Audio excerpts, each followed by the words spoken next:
Detective Miller stood in the crowded hallway of the city precinct, waiting for his final briefing before an assignment that already felt stranger than anything he had handled in his 8 years of service. He leaned against the dull gray wall, tapping his foot out of habit. The youthful lines of his face never quite matched the hardened expression of a man who had seen a fair share of gritty cases. There was a quiet buzz in the air, officers hurrying by, phones ringing, hushed conversations about pending files. He tried to calm his thoughts as he waited for Captain Reyes to appear with all the details. He knew this was no ordinary mission. "Thanks for waiting, Miller," Captain Reyes said, approaching briskly. A short, no-nonsense woman in her late 40s, she had pinned her hair up in a tight bun. "Let's find an empty office. This briefing is classified." They entered a small room with frosted glass windows. Captain Reyes shut the door behind them. When she turned to face him, her expression gave away how delicate this matter was. "We have a lead on a smuggling ring," she began, voice soft but insistent. "It might involve high-value items, jewelry, electronics, possibly even sensitive documents, moving through an exclusive all-women's boarding school on the outskirts of town." Miller raised an eyebrow. "A boarding school? Are we sure about that?" Reyes sighed, crossing her arms. "I wish we weren't. The place is called Westbridge Academy. It's expensive, prestigious, and every student is 18 or older, usually from prominent families. We suspect that someone on the inside, perhaps even a small network, is using the facilities to conceal contraband before shipping it elsewhere. This is all hush-hush to avoid scandal, so we need absolute discretion." He nodded. "Understood. How do I factor in?" "That's the tricky part," Reyes continued. "The administration is reluctant to let the police stomp around, waving badges and terrifying the entire campus. The school's board of directors is powerful, and they worry about the media. If this gets out prematurely, it could destroy the academy's reputation. However, the headmistress, Dr. Rosenfeld, has agreed to let us plant someone on campus.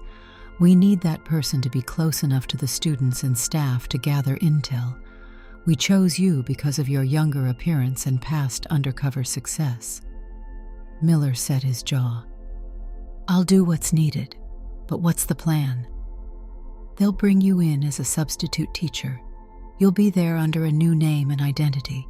Because they want an all-woman staff and a sense of normalcy, you'll be disguised as a woman." It was precisely what he had heard rumored around the station. As soon as she spoke the words, his face stiffened. The cross-dressing plan came from the highest levels, based on the academy's strict policies. If there was any chance to investigate properly, blending in as a female staff member was the only viable route. "You'll be Miss Millie, an English literature substitute," Reyes explained. "Your paperwork has been arranged. We need you to teach classes, interact with students, gather evidence, and not blow your cover." He let out a slow exhale. "I'll do it. Just give me whatever I need to pull this off." She handed him a slender file folder. Inside were documents detailing clothes, wigs, makeup tips, voice training sessions he was scheduled for, and basic lesson plans. "We've cleared it with the school board. Only Dr. Rosenfeld knows your true identity. The rest of the staff will think you're a last-minute hire. You'll have about a week to prepare, but once you arrive, you're on your own. Report to me discreetly with updates." He closed the file, trying to steady the swirl in his mind. "I appreciate the trust. I won't let you down." "Be careful," Reyes said. "You'll be living a lie around students who are quite perceptive, and possibly around dangerous smugglers. Keep your eyes open."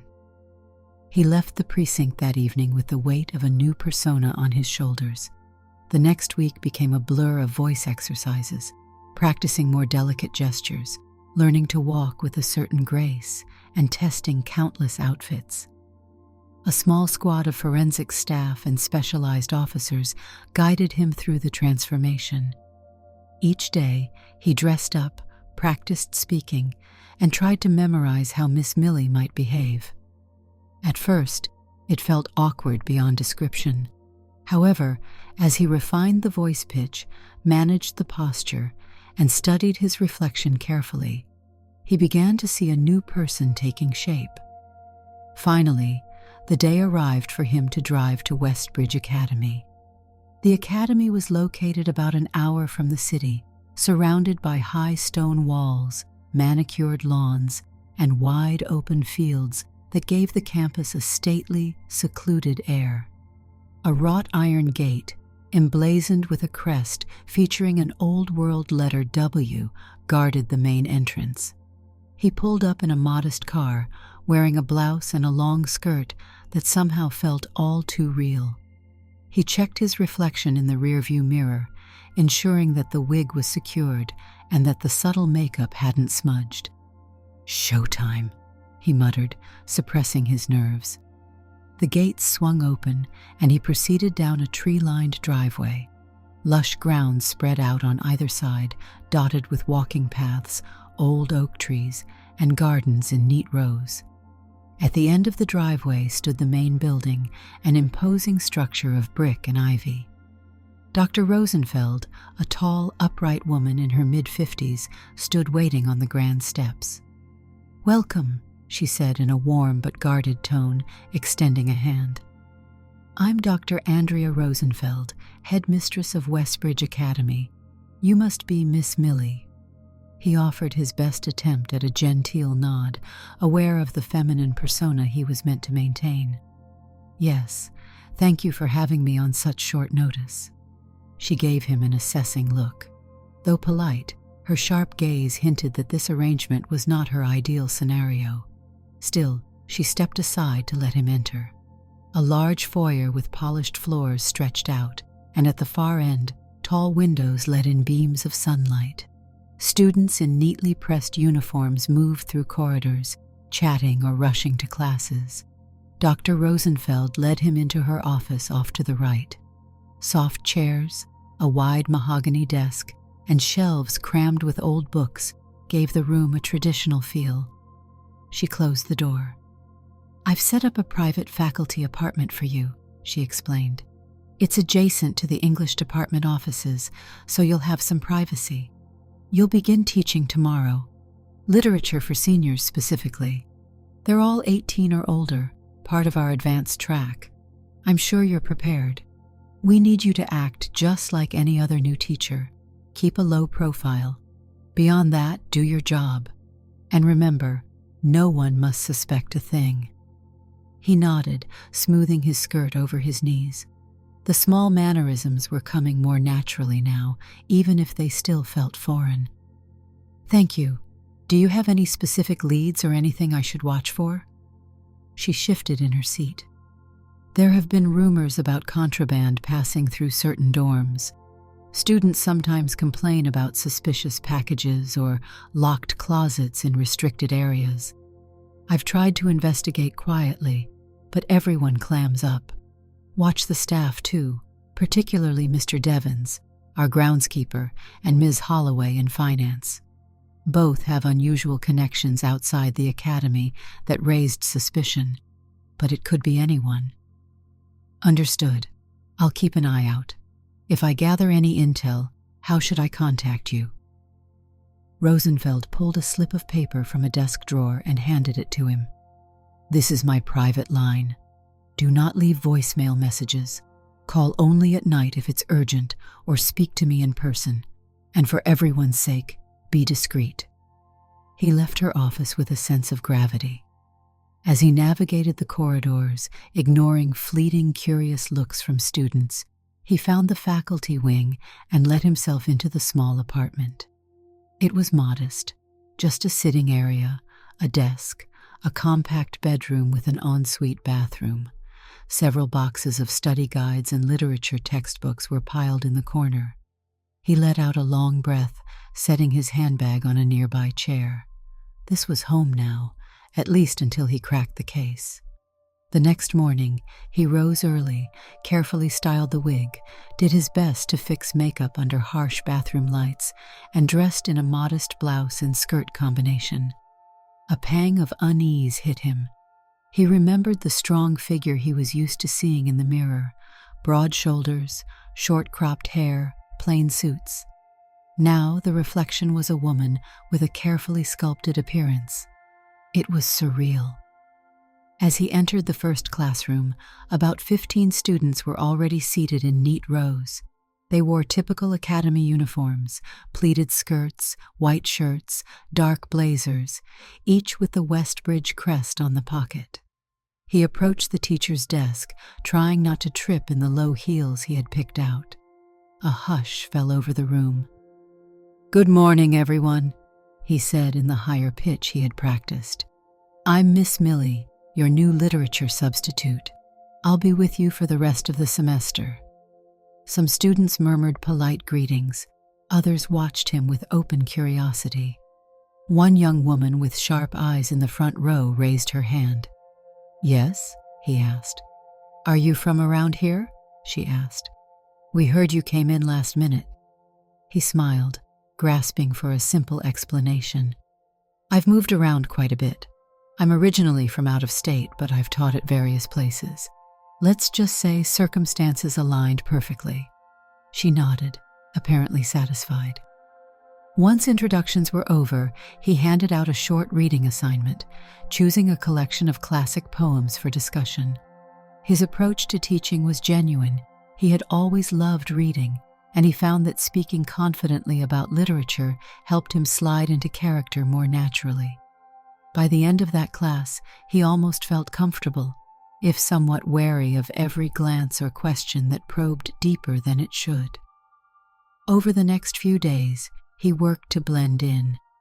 He taught 3 sections of senior literature, attended faculty meetings, and moved through hallways alongside other teachers who addressed him as Miss Millie. Some of them, like Ms. Talbot from the science department, were friendly and offered to show him around. Others, particularly Ms. Holloway in finance, seemed cool and detached, as if she disliked any newcomer. Mr. Devons, the groundskeeper, was seldom in the main building, but whenever Miller saw him outside tending the lawn or fixing an irrigation pipe, the man would eye him with a faint, watchful scowl. Miller kept his detective instincts primed.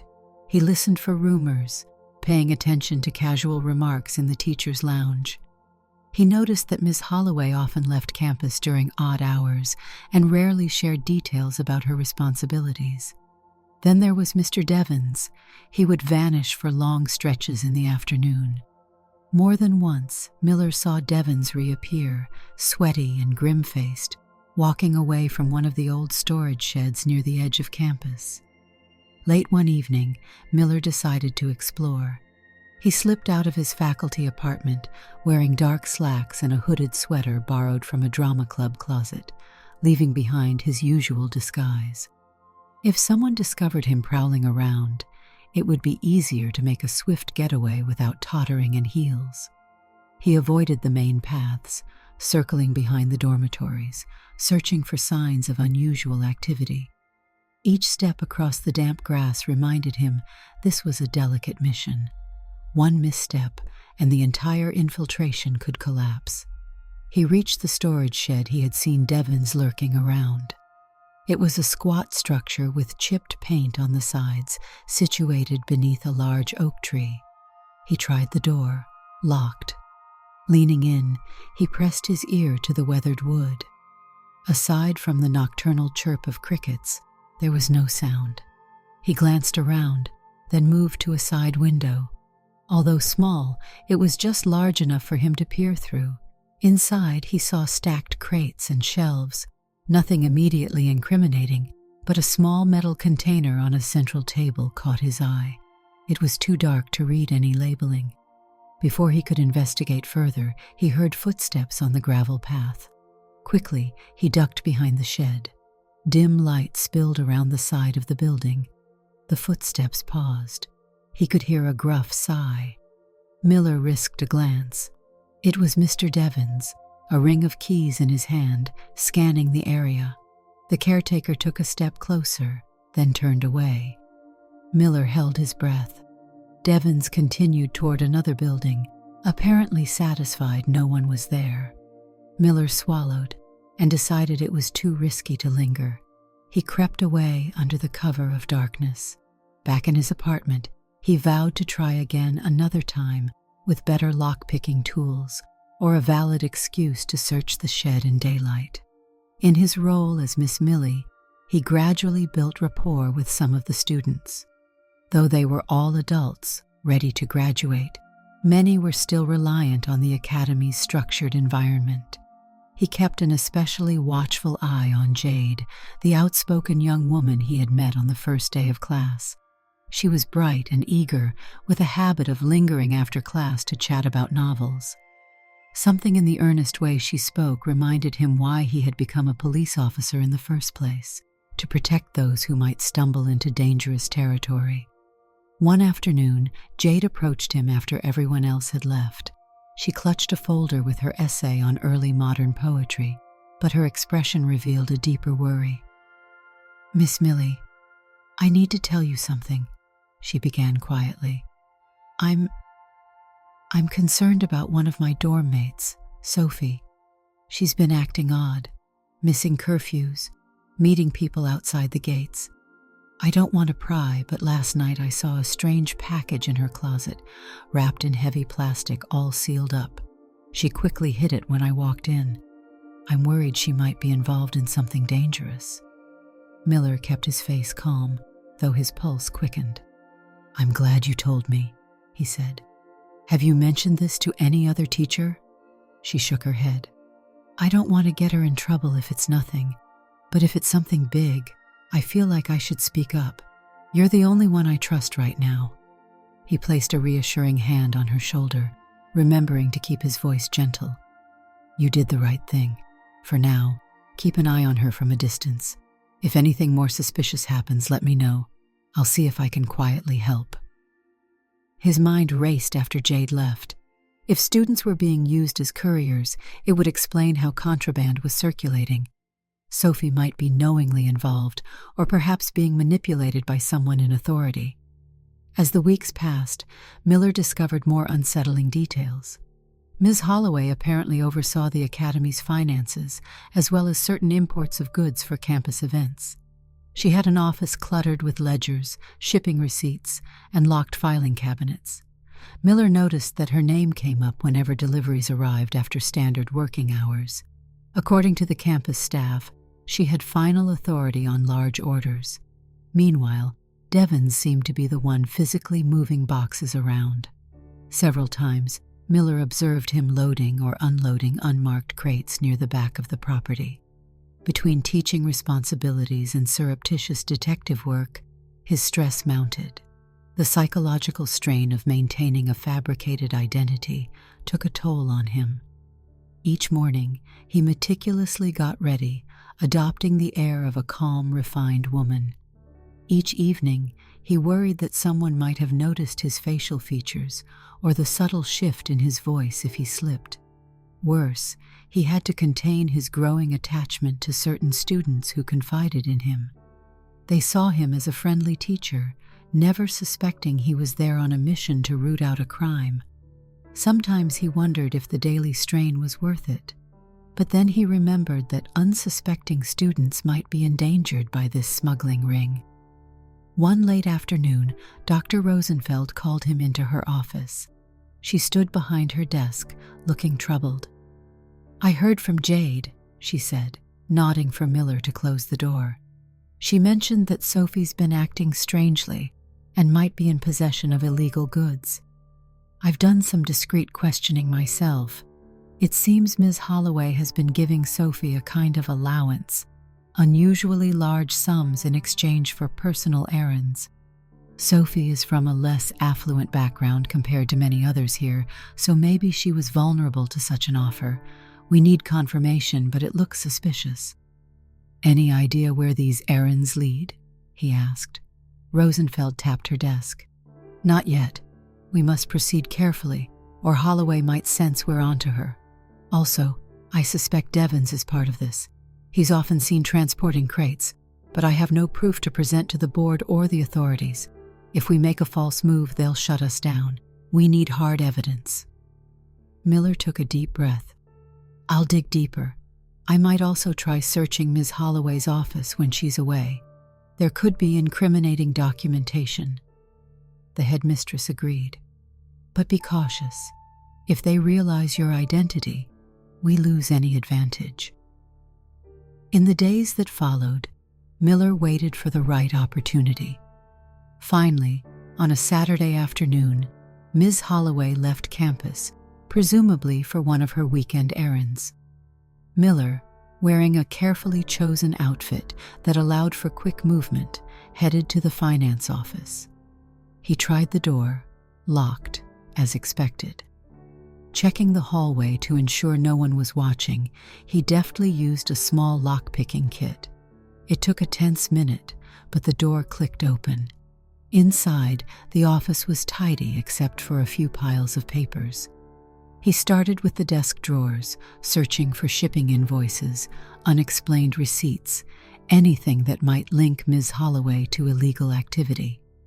Most documents looked normal: bills, routine supply orders, tuition records. But in the bottom drawer, half buried under a stack of old receipts, he found a worn notebook with cryptic entries. Flipping through, he saw initials and sums of money, plus references to packages and dates. Some pages included addresses off campus. He quickly snapped photos with his phone. Then he heard footsteps in the hall. Heart pounding, he slid the notebook back, shut the drawer, and stepped behind the door. The footsteps grew louder. The office knob rattled. He held his breath. Through the crack of the door, he saw Ms. Talbot from Science, rummaging in her own bag, apparently looking for her keys to a nearby supply closet. The door to Holloway's office remained locked. Ms. Talbot muttered something about forgetting her lab notes, then continued down the corridor. Relieved, he slipped out, locked the door, and hurried away. That night, he examined the phone images in his apartment. He found multiple references to shipments labeled with coded terms. The addresses might be drop-off points. He also found mention of a date 2 weeks away. Final consignment, verify with Devons for midnight. This was a big lead. They might be planning a major smuggling run soon. If he could catch them in the act, he would have the evidence to hand over to the authorities. Before he could act on these clues, life as Miss Millie became more stressful. Word of the locked finance office began to spread, and Miss Holloway was furious that someone had tried to break in.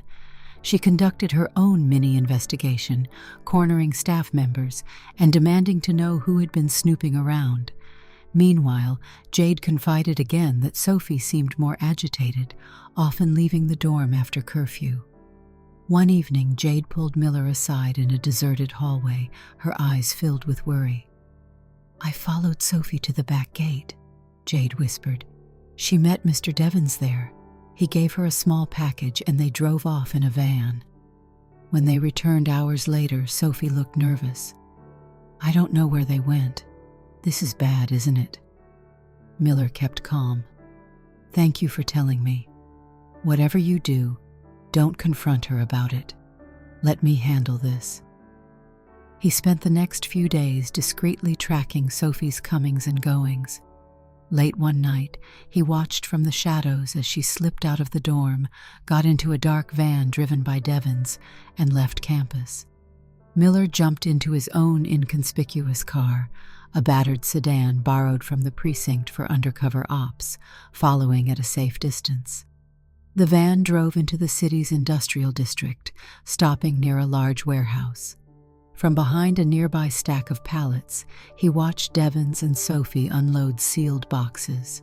A second figure appeared, presumably waiting to receive the shipment. Though the lighting was poor, Miller recognized Ms. Holloway's silhouette standing under a single street lamp, overseeing the transaction. Realizing that the ring was fully active, With at least these 3 individuals involved, he took several covert photographs with his phone. After about 30 minutes, they loaded new boxes into the van and disappeared into the night, returning to the academy. Miller followed from a distance, mind racing. The contraband was likely being smuggled in or out under official supply records, disguised as legitimate deliveries, with Ms. Holloway's finances smoothing the paperwork.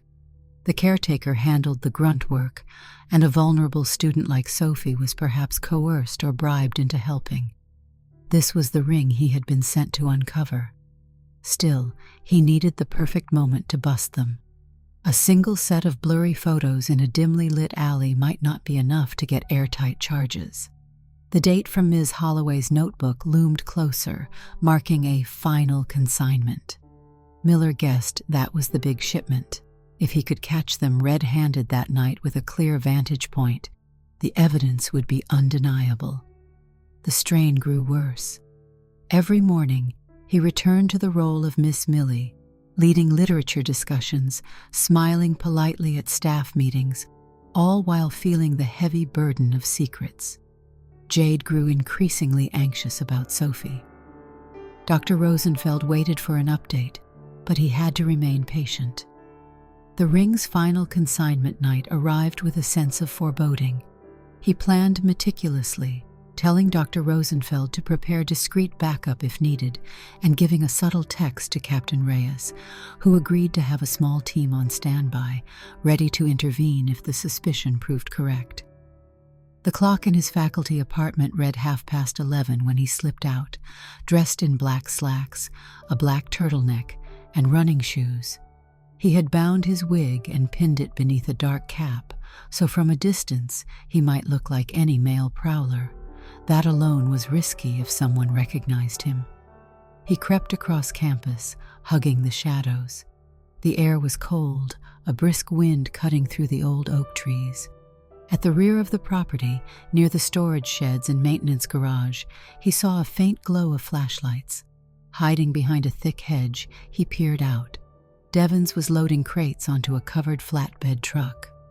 Ms. Holloway stood nearby, checking items off a clipboard. Sophie hovered to one side, shoulders hunched as though she dreaded being there. Miller's phone was ready, camera rolling. He recorded the entire scene, capturing faces, the crates, the hush of voices. The last crate was secured, and Holloway turned to Sophie. "You'll ride with Devens again," she said in a clipped tone, handing Sophie a small envelope. "Use this to get us access at the gate. Same route as before. Once we hand over the goods, you get your cut. Enough to cover that tuition gap, right?" Sophie swallowed. "I don't want to keep doing this." "Well, you don't have much choice," Holloway said harshly, "unless you want us to mention certain indiscretions of yours to the Academy's board or to the authorities." Miller felt a surge of anger. They were threatening Sophie, using blackmail to force her compliance. His camera captured everything, including Miss Holloway's veiled threat. That was the last piece of the puzzle. As they prepared to leave, Miller texted Captain Reyes. "Suspects in progress. Intercept at main gate." Then quietly he made his way around the perimeter to get to the front. If they were planning to exit through the old service gate, that was where the cops could corner them. Moments later, the truck rumbled up to the gated exit, a single overhead light illuminating the area. Devens stopped, presumably to show some form of pass to the security guard. But that's when 2 unmarked police cars appeared. Officers in plain clothes spilled out, firearms drawn, ordering Devens and Ms. Holloway to step out. Miller watched from behind a brick pillar. Sophie was trembling in the passenger seat, her eyes wide with fear. Ms. Holloway tried to act shocked, but the presence of uniformed officers demanded submission. Devens raised his hands, cursing under his breath. Captain Reyes arrived last, stepping forward with a grim expression. "You're all under suspicion of smuggling illegal goods," she announced. "Officers, search the vehicle." Miller, still in partial disguise, lingered at the edge of the scene, relieved that the plan had worked. He spotted Dr. Rosenfeld rushing across the lawn. She seemed stunned by the presence of police, but quickly composed herself when she recognized Reyes and saw the evidence. Sophie sagged against the side of the truck, staring at the ground, too upset to speak. The next hours passed in a blur. Officers took Devens and Ms. Holloway into custody, reading them their rights. The crates were opened, revealing stolen luxury items, watches, jewelry, and even a collection of unmarked electronics. Sophie was questioned. Her involvement appeared to be coerced, so they treated her as a victim of blackmail rather than a willing participant. Meanwhile, the campus security guard looked mortified that he had unwittingly allowed suspicious vehicles to come and go for weeks. Eventually, Reyes beckoned Miller over, pulling him aside. "Excellent work," she said, though she kept her voice low. "We got everything we need. You did your job, Detective." He felt the rush of relief overshadowed by the lingering tension of the evening. "Thank you, Captain. I'm just glad we shut this ring down before it grew bigger. They were exploiting a student." Dr. Rosenfeld approached, her face drawn. "Sophie is in the infirmary now, being checked by the school nurse. The shock of it all. I had no idea how much pressure they put her under. Detective Miller." She swallowed. "On behalf of Westbridge Academy, thank you. Without you, this could have gotten much worse." He nodded softly. "I'm relieved we can finally set things right." Within the next few days, Westbridge Academy tried to restore a sense of normalcy. Ms. Holloway's office was sealed, and the board issued statements to quell any rumors. Dr. Rosenfeld did her best to protect the school's reputation, emphasizing that the culprits had been apprehended. Devens was gone, as was Ms. Holloway, each facing charges. Sophie, while shaken, was offered counseling and a chance to stay at the academy if she complied with the official investigation. Jade, relieved that Sophie was safe, gave Miller a grateful nod the next time they crossed paths. Meanwhile, the question remained, what about Detective Miller's cover? Would he simply vanish? Dr. Rosenfeld asked him to continue teaching for the remainder of the semester to maintain stability until the board found a replacement. After deliberating with Captain Reyes, who had no immediate new assignment for him, Miller agreed, though he had mixed feelings. The charade had taken a heavy toll, but the students had grown used to Miss Millie, and yanking away a teacher midterm might spark suspicion in the press. So he stayed, at least for a few more weeks. When he walked into class now, the seniors greeted him warmly, as if they had finally accepted the new literature teacher. He continued guiding discussions on classic novels, even though he felt an odd sense of dissonance standing at the front of the class in a skirt and blouse, speaking in that lighter tone of voice. Every day, he realized these students had a world of complexities beyond just their studies. Family expectations, personal struggles, relationships with staff. He found himself deeply concerned for their well-being. One afternoon, Jade lingered after the final bell. She bit her lip, then spoke quietly. "I know something happened the other night.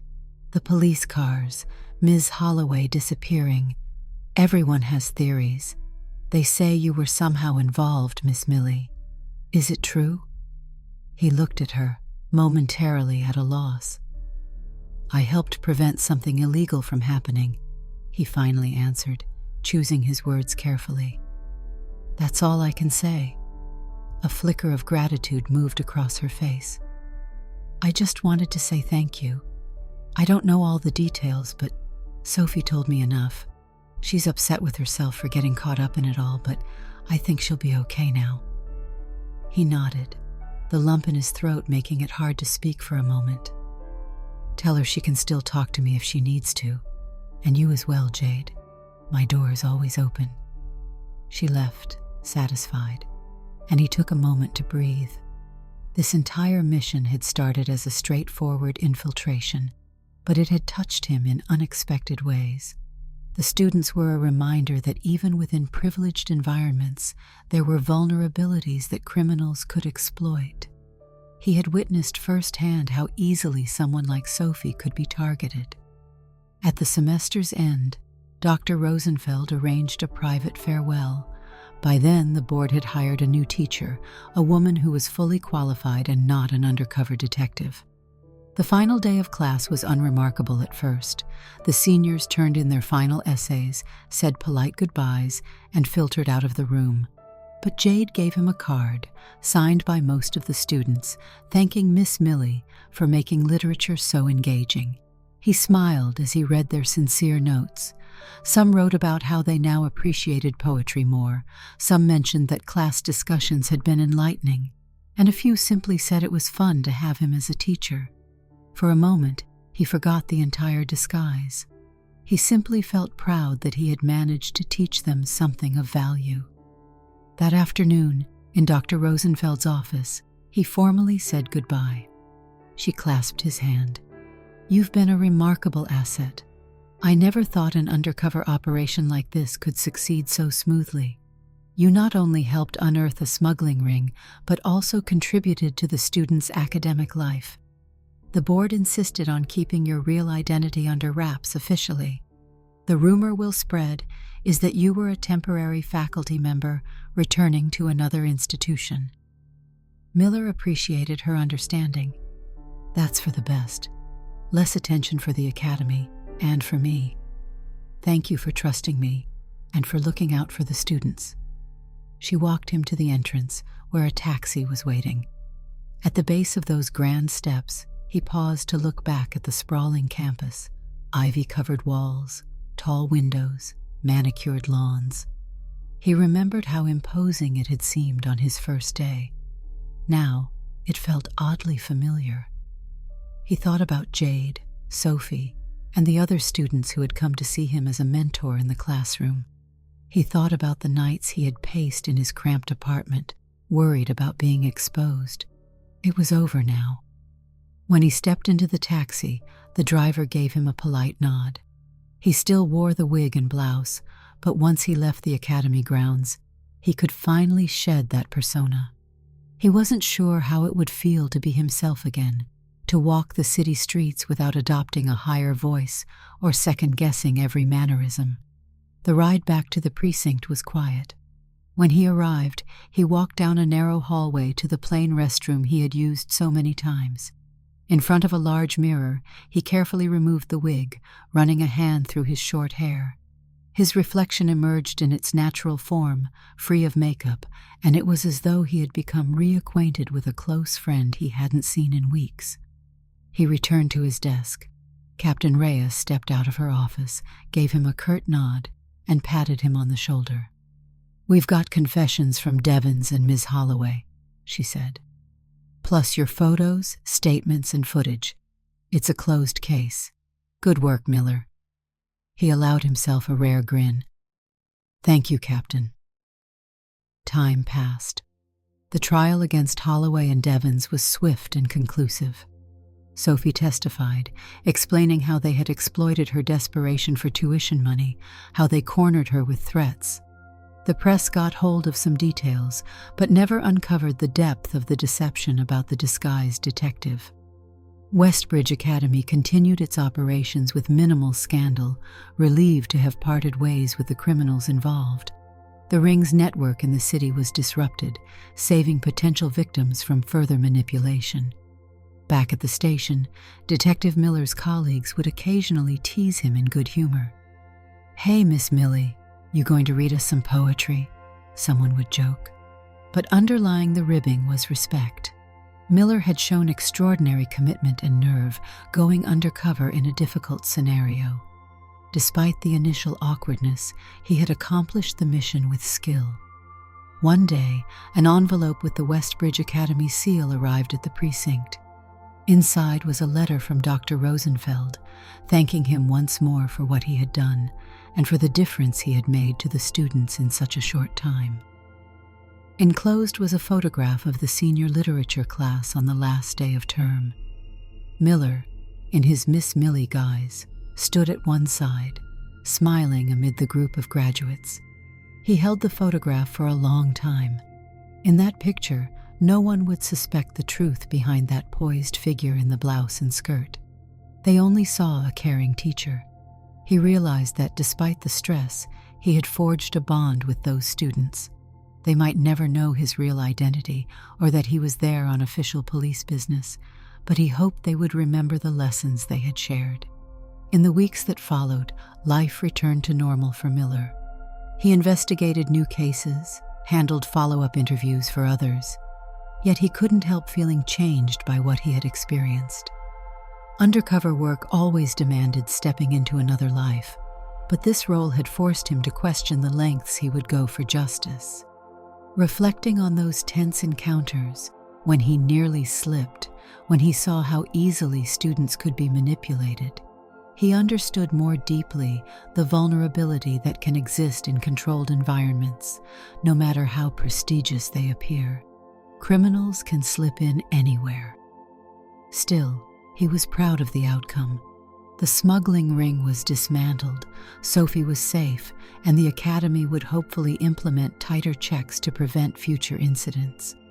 Miller could carry on as himself, though he suspected the memory of Miss Millie would linger in his mind for a long time. In quieter moments, he recalled the hush of the English classroom, the sunlight through the tall windows, the vibrant discussions about poems and stories. A part of him had discovered a genuine enjoyment in teaching literature, quite apart from his mission. He found it rewarding to open up a text with students and watch their eyes light up with understanding. Eventually, near the end of summer, he received one final letter from Dr. Rosenfeld. This time, it was addressed plainly to Detective Miller. Inside, she mentioned Jade's acceptance to a prestigious university and Sophie's renewed determination to graduate. She wrote that the students often spoke of their short-lived teacher, Miss Millie, who had inspired many of them to read more critically and think more broadly about storytelling. Even though the subterfuge was over, the impact of those lessons remained. He closed the letter with a faint smile, turning once again to that photograph of the class, tucked safely in a drawer. Despite everything, the tension, the near misses, the anxiety, the final result was worth every moment of discomfort. He had stood in the halls of Westbridge Academy, disguised and wary, but ultimately he had unearthed wrongdoing, protected innocent people, and made a difference in an unexpected way. A few days later, he headed out to the busy city streets for a new assignment. As he walked, he caught his reflection in the glass window of a closed shop, a plainclothes detective, no trace of the feminine attire that once dominated his daily routine. The figure was familiar again, though he was perhaps a bit older in spirit, having seen a side of life that tested his ability to adapt under extreme pressure. He continued on, fading into the crowd as all good detectives must. Yet in the back of his mind, the hush of that classroom remained, a quiet reminder of the month he spent as Miss Millie at an exclusive boarding school, a place where a simple disguise had unmasked a network of crime, and where a detective's job involved far more than a badge or a gun. It required empathy, quick thinking, and the willingness to assume whatever role was necessary to protect those who needed it most. Did you like the story? Hit that like button and tell me what you thought in the comments. Do you want to hear more stories? Subscribe and hit the bell. For exclusive content and early access, check out our Patreon. You can find the link in the description, or you can watch any of the videos shown on my right. Thank you for watching and see you in the next video.